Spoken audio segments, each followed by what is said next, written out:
오늘은 사이너스에 대한 접근에 대한 개념을 한번 말씀드리겠습니다. 그리고 이게 끝나고 나면 핸즈온 같은 거 핸즈온을 하게 될 텐데요.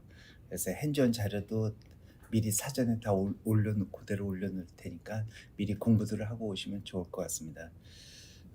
임플란트가 많이 발전했고요. 골리시제도 발전했고 거기에 따른 툴들도 계속 발전되기 때문에 대부분 사이너스를 좀 어려워할 수 있지만 그런 발전과 더불어서 그런 컨셉이 변해온 것 같습니다. 그래서 그걸 한번 재정립하면서 사이너스에 대한 부담을 좀 줄여보고 싶습니다. 그래서 이 케이스는 뭐 CDX 때 했던 케이스인데요. 한번 이 정도 동영상을 한번 좀 리뷰해 보시면서 보면 좋을 것 같습니다.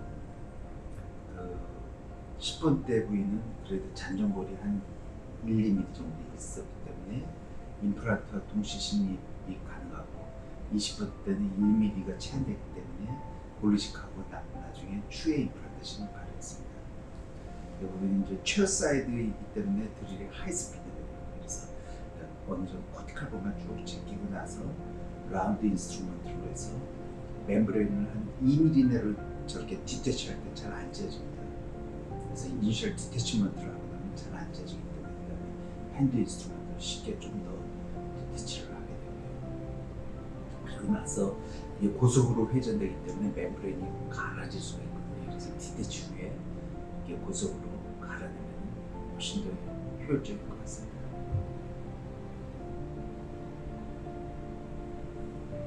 그래서 단계적으로 이렇게 멤브레인을 거상하게 됩니다. 그리고 심플 사이언스 킷 내에 들어있는 인스트루먼트들이 여러 단계를 거쳐서 지금 두께라든지 길이가 최적화되어 있습니다. 그래서 어떤 사이언스 캐비티에도 정확하게 접근이 가능하다고 생각됩니다.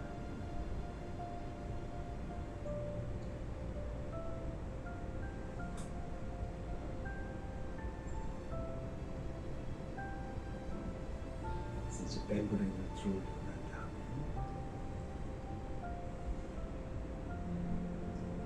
그리고 이제 이 안에 골을 이식하는데 골 이식제는 예전에는 저희도 파티클레이트 본을 많이 사는데 요즘은 오스틴 3 콜라겐을 보편적으로 많이 써오다가 최근에는 그로스 팩터 정도의 효과를 갖고 있는 DNA 성분인 PDRN을 섞어가지고 그래프팅을 하게 됩니다. 그러면 PDRN은 특히 섞게 되면 골 형성이 한 2배쯤 빨리 좀 이렇게 빨라지는 경향이 있습니다. 이제 트리를 끼우셨기 때문에 위치가 그렇게 폭이 넓지는 않고요. 그래서 이런 부위에 임플란트 진입할 때 티슈 레벨인 경우는 3.5 정도, 여기는 소구치까지는 3.0이나 2.5까지 가능하고요. 대구치 부위를 심을 때는 티슈 레벨인 경우에는 한 3.5 이상, 그리고 본 레벨일 때는 4.0 이상을 심으려고 합니다. 그래서 여기는 엘리베이션을 하게 되면 4.6mm를 심입했습니다.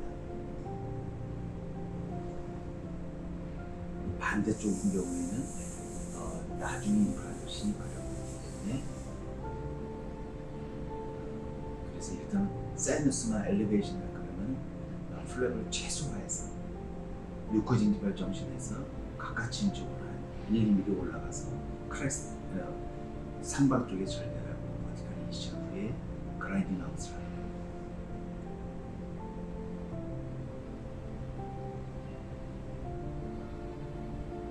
그래서 옆은 회전력이 굉장히 높기 때문에 더 빨리 갈아내게 되고요.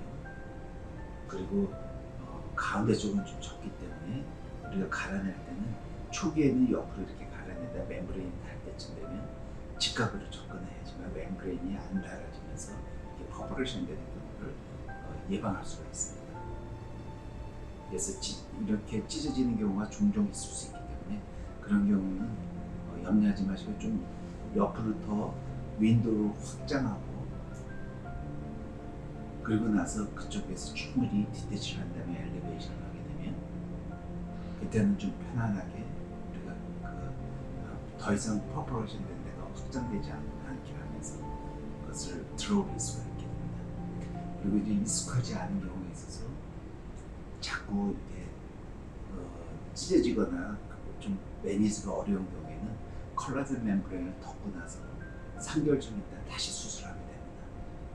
그렇게 되면 거의 또 문제가 없기 때문에 단 콜라겐 멤브레인을 대지 않을 경우에는 사이너스 멤브레인하고 바퀴 플랩이 같이 붙기 때문에 그걸 뒤채취하기가 상당히 어렵습니다. 그래서 꼭 이렇게 한번 심하게 찢어져가지고 3개월 후에 재수술할 때는 콜라겐 멤브레인을 대는 것이 좋습니다. 그래서 똑같이 이런 식으로 이렇게 하고 이 안에 사용되는 멤브레인은 콜라겐 멤브레인을 기존처럼 사용해도 좋고요. 또는 콜라겐 그래프트를 사용할 수도 있습니다. 그래서 좀 넓은 사이즈의 콜라겐 멤브레인을 그래프트로 해서 퍼포레이션 사이트로 완전히 클로즈하게 된 다음에 그런 다음에 폴리싱을 하면 좋을 것 같습니다. 이것은 콜라겐 그래프트를 사용해서 이렇게 퍼포레이션 된 주변까지도 광범위하게 덮어주게 되고 때에 따라서는 너무 좁은 걸 사용하게 되면 고리제가 사이너스로 들어가게 돼서 가끔 급성 상악통염을 일으키기도 합니다. 근데 요번에 이제 사이너스에 대한 그 가이드라인을 만들면서 저희가 그 레이터럴 어프로치를 하는 그 가이드라인에 대해서 굉장히 이렇게 좀 강의 자료가 많은 이유는 어차피 그런 걸 컨트롤할 수 있어야지만 그래야지만 사이너스를 편하게 접근할 수 있기 때문에 그런 자료를 좀 많이 넣었습니다. 네, 그래서 엑스레이를 보시면 적절하게 이제 아규멘테이션 되는 걸 볼 수가 있고요. 그래서 만일에 우리가 싱글 몰라에서 7mm와 4mm 다이아메터 임플란트가 그것도 특히 본 레벨일 경우에 식립할 수가 있다면 그러면은 사이너스 이 상악 구칩에 대한 스트레스가 많이 없어지게 됩니다. 그리고 티슈 레벨일 경우에는 훨씬 더 뇌의 강도가 강하기 때문에 직경이 3.5까지도 가능할 것 같습니다. 모든 진료는 뭐 100%는 없지만 어느 정도 저희가 이렇게 해서 성공하기 때문에 그래서 이런 새롭게 가이드라인 한번 잡아봤습니다. 그래서 사이너스 엘리베이션의 가이드라인은 리메이닝 본이 1에서 3, 4mm일 경우는 옆으로 그리고 5에서 6mm가 있을 때는 그냥 바이코티칼로 그리고 4에서 5mm 부위에는 레이터럴 또는 크레스트를 접근할 때 하되 요거는 이 의사들의 그런 선호도에 따라서 내가 레이터럴이 더 좋다면 레이터럴로 크레스탈이 더 좋다면 크레스탈로 이렇게 접근해도 좋을 것 같습니다. 그래서 이 가이드라인이 사실은 굉장히 챌린저블한 가이드라인일 수도 있습니다. 여러분들이 일반적으로 다른 데서 사이너스 아규멘테이션 할 수 있는 가이드라인하고 굉장히 다르기 때문에 저래도 되나 하고 의구심을 갖고 좀 염려하실 수도 충분히 있습니다. 하지만 제가 저의 임상 경험으로서는 특히 이제 브라이트 임플란트 또는 덴티움의 임플란트를 쓸 때 충분히 가능하지 않을까. 단 이 본 레벨인 경우에서는 슈퍼라인인 경우에서는 사실 4.0보다는 4.5가 더 선호되고요. 만약에 브라이트 임플란트라면 본 레벨이라 할지라도 4mm가 충분히 가능할 것 같습니다. 그거는 저희가 강도 테스트의 결과에 의해서 그렇습니다. 이 경우에 잔존골이 한 4에서 5mm 정도 바이코티컬 픽세이션을 할 수도 있고 또는 크레스탈로 약간 아규멘테이션을 할 수도 있을 것 같습니다. 그래서 CT 이미지를 보시게 되면 저희가 생각했던 거하고 좀 다릅니다. 여기 보시게 되면은 한쪽으로는 뼈가 있는데 좀 더 이렇게 사이너스 캐비티가 이렇게 있다 하면은 월이 이렇게 플랫하지가 않고 경사되어 있습니다. 그래서 이런 경우 이렇게 CT를 찍지 않으면 정확히 판단하기가 어렵거든요. 파노라마로서만 판단하고 접근하기는 좀 어려운 것 같습니다. 근데 크레스탈로 살짝 인시전을 놓고 접근해서 약간의 리프팅을 한 다음에 이때는 초기에는 저희가 직경을 좀 두꺼운 것들을 좀 식립하고 있다가 이것도 뭐 2022년도에 했지만은 고리가 완전히 넓을 때는 좀 두꺼운 걸 식립하고 좁은 경우에는 아까 좀 전처럼 BL 같은 경우는 4.0까지 티슈 레벨인 경우는 3.5까지도 한번 시도해 보고 있습니다. 그래서 엑셀을 보시게 되면 다행히 이렇게 경사가 되어 있었는데 지금 약간 좀 이렇게 페네트로 좀 오프닝 돼서 들어갔지만 충분히 좋은 것 같습니다. 반대쪽에도 보시게 되면 싱글 임플란트를 신입하는 데 있어서 여기도 7mm 임플란트를 신입하는데 바이코티컬 픽세이션을 했습니다. 그래서 1에서 2mm 정도의 페네트레이션은 전혀 문제가 되지 않고요. 또 이 경우에도 이거를 임플란트를 신입할 건가 어떻게 할 건가 좀 고민스럽거든요. 그럴 때 신입할 때 이 엘리베이션을 어느 정도 해야 되느냐 그게 좀 약간 불확실합니다. 예전 같으면 많은 양을 이렇게 엘리베이션을 하고 했었는데 요즘은 점점 좀 짧은 임플란트를 신입하는 경우가 있고요. 그래서 이 경우는 바이코티컬을 의식하고 길이가 8mm짜리를 2개 신입했습니다. 그리고 나서 보철을 하고 이렇게 스프린팅하지 않더라도 비교적 좋은 결과를 얻을 수 있기 때문에 8mm도 충분하다 그러면 슈퍼라인의 8mm 길이는 브라이트의 7mm하고 거의 면적이 비슷합니다. 그래서 브라이트 임플란트는 그래서 7mm를 같이 사용하게 되는 경우입니다. 이런 식으로 보철을 하게 되고요. 또 이 경우도 여기서는 브라이트의 본 레벨에 7mm 길이를 심었습니다. 직경은 5.0 정도 되고요. 또는 4.5까지도 괜찮을 것 같습니다. 그리고 이렇게 보시게 되면 바이코티컬 픽세이션 된 것을 볼 수가 있습니다. 그래서 이제 보철하고 나서 쭉 지켜보다 보면은 비교적 좋은 결과를 얻을 수 있었기 때문에 저희가 7mm 랭스라도 좋은 결과를 얻을 수 있구나 하는 것을 알 수 있습니다. 그래서 팔로우업 할 때 또 이분도 또 다른 경우인데 예전에 슈퍼라인에 임플란트를 신입하고 8mm를 심었던 경우입니다. 근데 이 경우도 스틸 좋은 결과를 갖는 것을 볼 수가 있습니다. 그래서 좀 더 정확히 보시게 되면 라인이 이렇게 있는데 특별히 사이너사이티스나 그런 문제 없고 좋은 결과를 얻을 수 있었고요. 이 경우는 7mm 길이입니다. 7하고 9mm. 근데 역시 7mm 길이라 할지라도 보철을 하고 나면 보철 당시고요.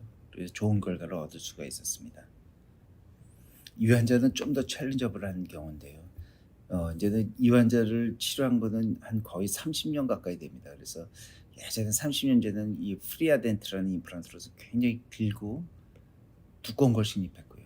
그리고 그 중간에 여러 가지 다른 임플란트가 신입하다가 브라이트로 왔다 최근에는 이쪽에 직경 3.5에 9mm를 심었고요. 그리고 구치부에도 이제 점점 나이가 드시니까 수술에 대한 두려움이 있어서 발치하는 날 septum 부위에 얇은 임플란트를 신입하게 됐습니다. 그래서 직경이 3.5였고요. 길이는 7mm 정도, 7mm 정도의 임플란트를 신입하게 됐습니다. 그리고 약간 바이코티컬 픽세이션 된 걸로 보고요.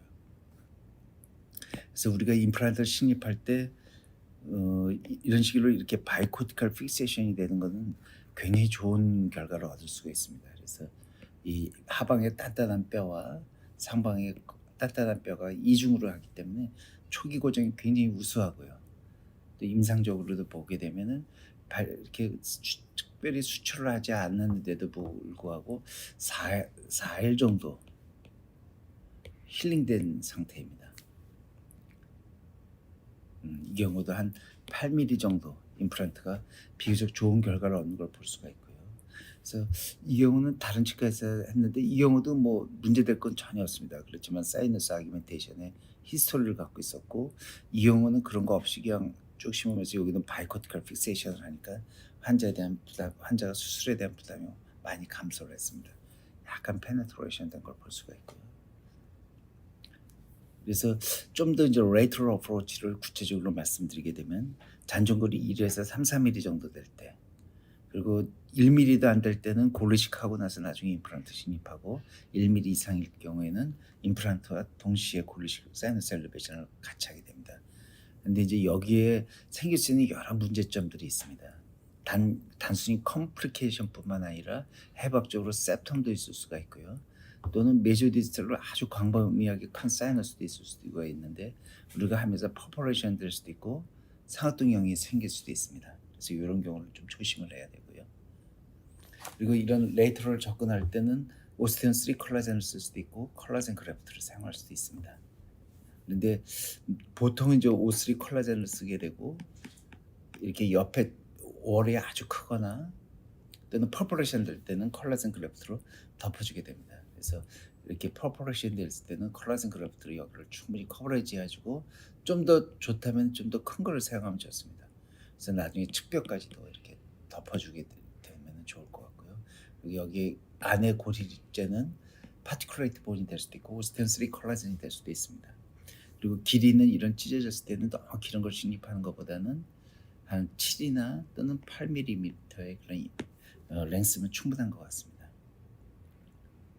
그래서 실질적으로 septum 케이스들이 있는데 이 경우는 이렇게 보시게 되면 저희가 septum을 볼 수가 있고요.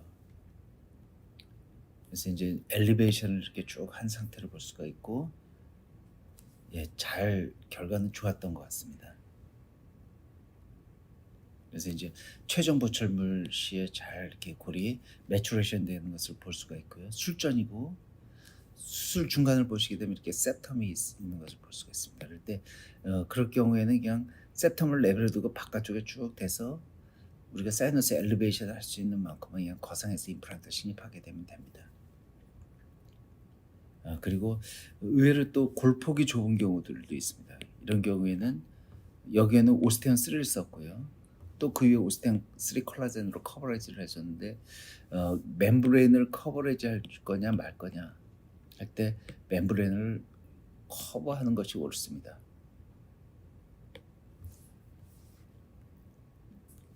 그런데 이 경우는 커버리지 하지 않았었다 하더라도 4개월 후에 보게 되면 볼륨이 많이 증가한 걸 볼 수가 있고요. 그리고 인시전 라인도 약간 링걸라이즈드 인시전에서 바깥쪽으로 포지션 시켰고, 그런 다음에 이제 한 달 후에 임프레션을 뜨게 됩니다. 그럴 때 이거는 힐링이 될 수도 있고 또 이게 스캔 바디 기능을 할 수도 있습니다. 그래서 이걸로 인트라오럴 스캐닝 할 수도 있고 또는 바이트 트레이 임프레션을 쓸 수도 있는데 이때는 인트라오럴 스캐닝을 했습니다. 그래서 템포럴리제이션을 하고 나서 다시 이제 시멘을 제거하고 이걸 그대로 구강내서 임프레션을 떴습니다. 이때도 역시 아이 인트라오럴 스캐닝이냐 또는 바이트 트레이 임프레션이냐. 그때 템포러리 때는 저는 이거를 선호합니다. 하지만 파이널을 할 때는 훨씬 교합이 더 정확하기 때문에 바이트 트레이 임프레션을 개인적으로 많이 선호하고요. 근데 어려운 점을 본다면 얇고 길은 경우에 어떻게 이 임프레션 스캐닝을 할 거냐. 그럴 때는 1차 스캐닝을 한 다음에 2차로 이 마진 부위를 도려낸 다음에 스캐닝을 하게 되면 거의 가능하고요. 또 치주질환 쪽으로 이렇게 많이 이렇게 좀 이쪽이 좁고 안이 넓은 경우에는 약간 트리밍을 해주게 되면 대부분의 그런 임프레션 스캐닝이 가능해지고요. 그래서 이 최종 보철물은 스캐닝을 해서 바이트 트레이 임프레션을 해서 임프레션 스캐닝을 해서 보철물을 마무리하게 됐습니다. 동영상인데 이건 나중에 따로 보여드리고요.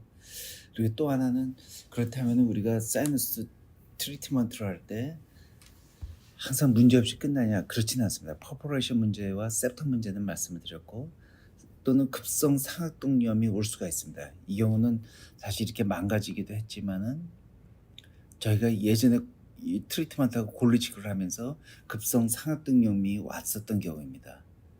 그래서 그걸 제거하고 골리직하는 과정에서 골리식제가 안으로 들어가게 됐습니다.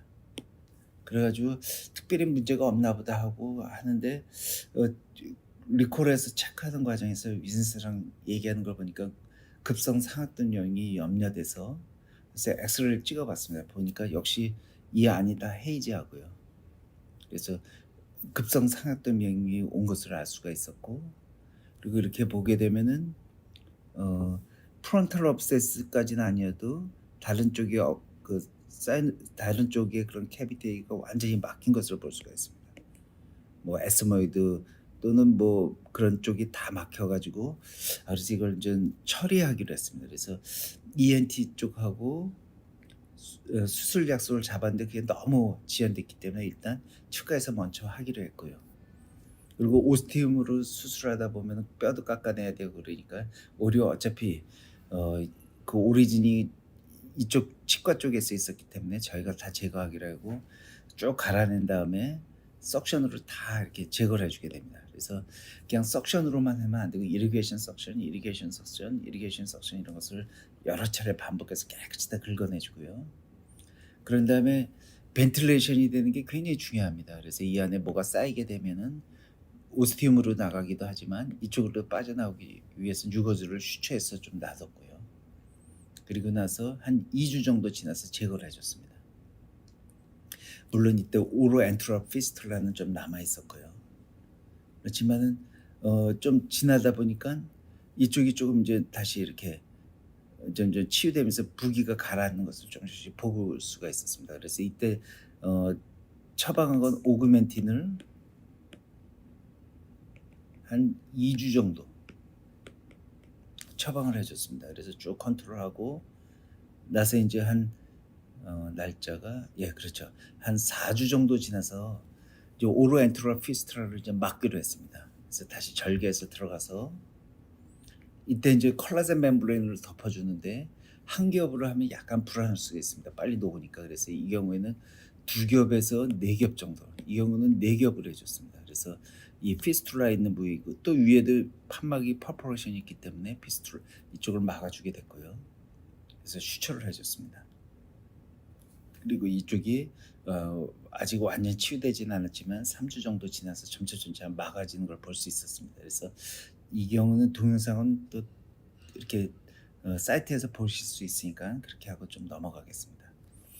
그다음은 이제 크레스탈 어프로치입니다. 그래서 크레스탈 어프로치를 이렇게 보시게 되면은 굉장히 그 블라인드 테크닉이다. 직접 볼 수 없기 때문에 결과가 굉장히 천차만별입니다. 그리고 어떨 땐 잘 되지만 어떨 때는 그냥 이분하지 않게 될 수도 있고, 그리고 그렇지만 이제 보통 5mm 이하까지는 잘 찢어지지는 않습니다. 그리고 4mm까지는 굉장히 간단하고 안전하게 될 수가 있습니다. 그래서 만약에 7mm 임플란트를 신입한다면 4mm가 잔존골일 때 3mm 정도만 올리면은 굉장히 안전하게 할 수 있습니다. 그리고 뭐 8mm를 식립한다 그러면 리메이닝 본이 4mm에서 4mm를 올려야 됩니다. 이때도 괜찮습니다. 그런데 만약에 우리가 9mm를 식립한다 그러면 거의 5mm까지 올려야 될 때 이때 이제 점점 크리티컬해지기 시작합니다. 그래서 5mm 이상의 경우에는 잘 찢어지기 때문에 상당히, 그래서 7mm를 식립할 수 있느냐 아니면 9mm를 식립할 수 있느냐에는 개념이 완전히 달라지게 됩니다. 그래서 7mm도 충분하다면 크레스탈 어프로치도 좋은 결과를 얻을 수가 있고, 만약에 9mm를 심어야 되는 임플란트 시스템이라면 위험에 좀 노출될 가능성이 이제 생기게 됩니다. 물론 이제 잔존골이 4mm 이상일 때는 레이터럴 어프로치도 점점 어려워집니다. 그래서 사실 7mm를 심을 게 가이드라인을 제시할 수 있는 것이냐 아니면 없는 것이냐에 대해서도 사실 오늘 새벽에도 많이 고민을 했습니다. 그래서 이걸 근데 저는 특히 이제 브라이트 임플란트 또는 슈퍼라인에서 7mm, 8mm 본 레벨을 4.0 이상, 브라이트는 4.0 이상, 슈퍼라인은 4.5 이상의 직경의 임플란트를 식립한다면은, 그렇다면 7mm가 가능하다고 생각하기 때문에 약간 좀 챌린저러블하게 볼 수도 있지만 이걸 제한하게 됩니다. 그래서 이제 이 경우는 잔존골이 한 4mm 정도. 그래서 우리가 7mm만 씻는다면 이 정도까지만, 만약에 8mm 정도 씹는다면은 좀 더 높이, 그리고 10mm를 씹는다면 이 정도 아규멘테이션을 해줘야 됩니다. 근데 이 경우에는 9mm를 심었습니다. 그렇기 때문에 옆으로는 굉장히 잘 된 것처럼 볼 수가 있고요. 그래서 이 경우도 파노라마 상에서는 굉장히 잘 된 것처럼 볼 수가 있지만 CT 상에서는 좀 더 명확하게 확인해 볼 필요가 있습니다. 음. 그렇죠. 이 환자는 사실 그렇지만은 크레스테롤 접근을 저희가 다스크 키트를 해서 수학 거상을 했었거든요. 이쪽에서 이제 물이 쭉 나오니까 했는데 좀 불행히도 찢어지게 됐습니다. 많이 올라가다 보니까 막이 찢어지게 돼서 그래서 레이터럴 어프로치를 변경하게 됐고 그리고 임플란트를 식립하고 레이터럴 아규멘테이션을 또 해주게 됐습니다. 그래서 5mm 이상으로 넘어갈 땐 그 정도의 위험성을 항상 가지고 있다. 그래서 좀 전처럼 9mm를 식립할 때는 항상 퍼포레이션의 그런 가능성이 리스크 팩터가 증가하지만 만약에 우리가 7mm를 사용하고 리프팅을 한다 그러면 리스크 팩터가 확 감소하게 됩니다. 그래서 7mm의 임플란트를 많이 심을 수 있다면 그렇다면 사이너스에 대한 개념이 훨씬 쉽고 간단해질 수 있다. 그런 걸 알 수가 있습니다. 그래서 봉합해주고 나서고요. 힐링된 다음에 이제 수술의 과정은 나중에 그냥 다른 사이트에서 보시면 좋을 것 같습니다.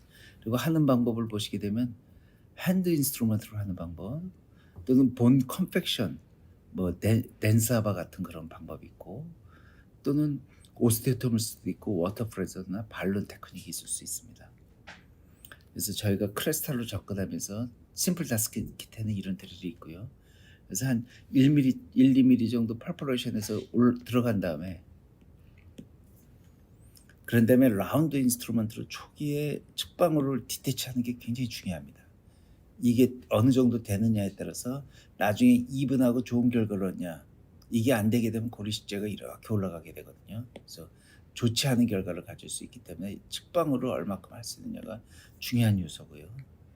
좀 더 한다면 거기에 들어있는 조그만 인스트루먼트로 좀 더 디태치를 측방으로 할 수만 있다면 그런 크레스탈러도 우리가 아주 좋은 결과를 얻을 수가 있습니다. 근데 보이지 않기 때문에 항상 찢어질 위험성은 내재되어 있습니다.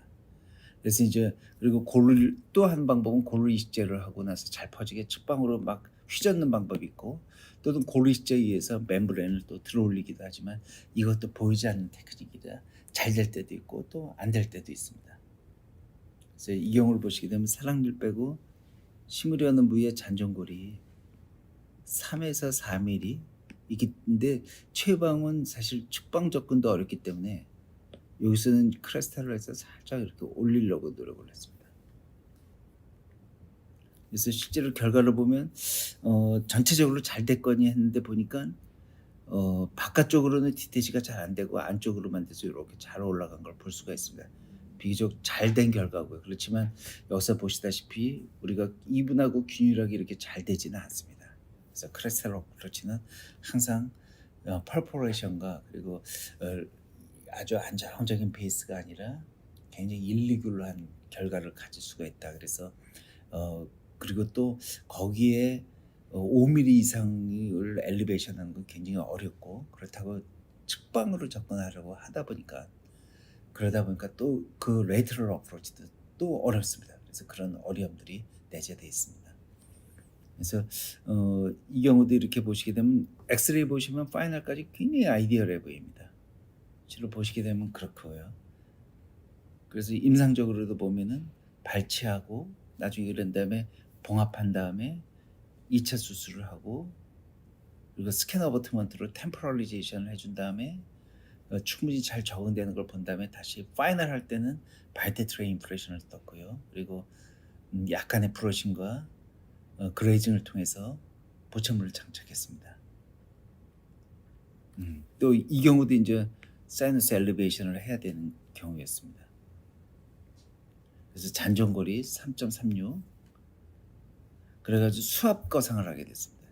수압 거상을 하면 문제가 그래도 비교적 안전하다고 생각하고 수압 거상을 해주고 그리고 나서 이제 스캔 어버트먼트형 컴포트 캡으로 한 다음에 엑스레이를 찍어봤더니 여기서 보시다시피 그냥 이 파노라마나 이런 데서 보면 결과가 굉장히 아이디얼해 보입니다.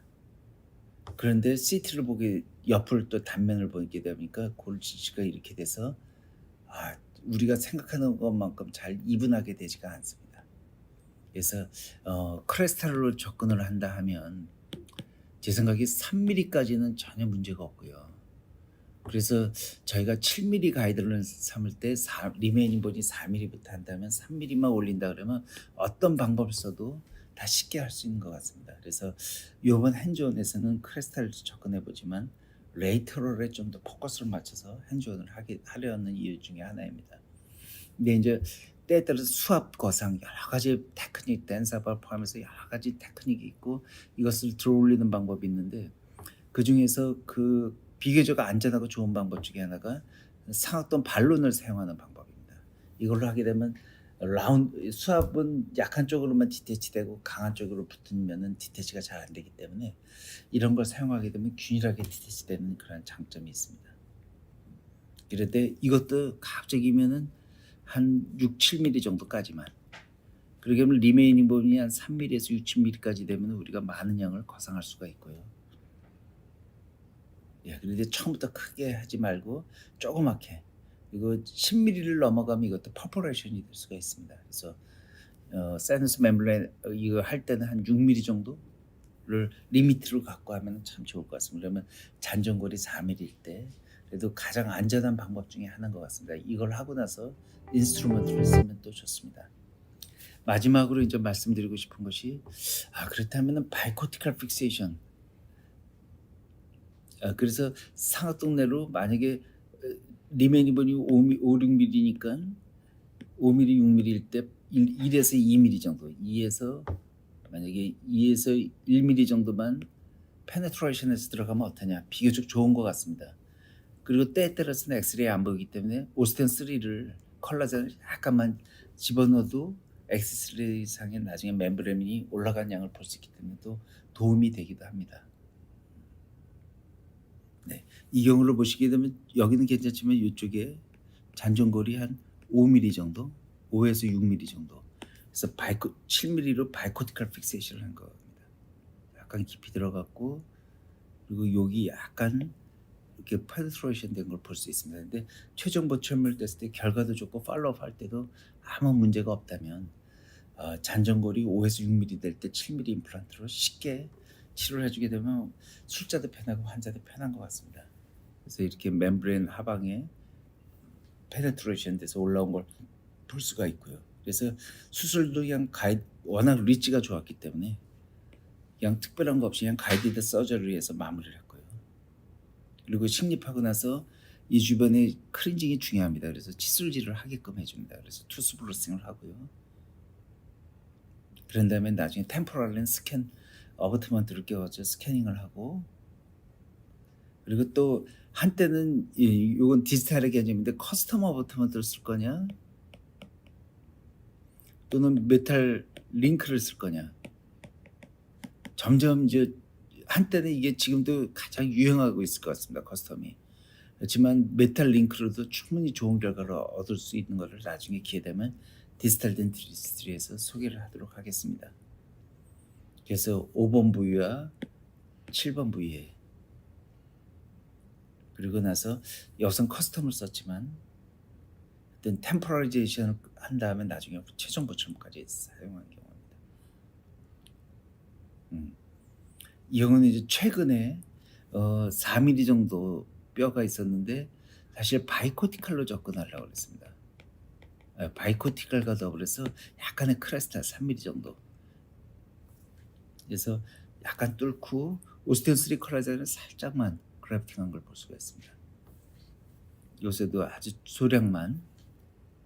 그래서 거의 바이코티컬 픽세이션과 크레스탈 어프로치의 그런 경계에서 오스테온 3 콜라겐으로 해서 약간의 아규멘테이션한 것을 저희가 볼 수가 있습니다. 그래서 이번 토요일 핸즈온에서는 크레스탈 이런 개념을 간단히만 다시 설명드리고요.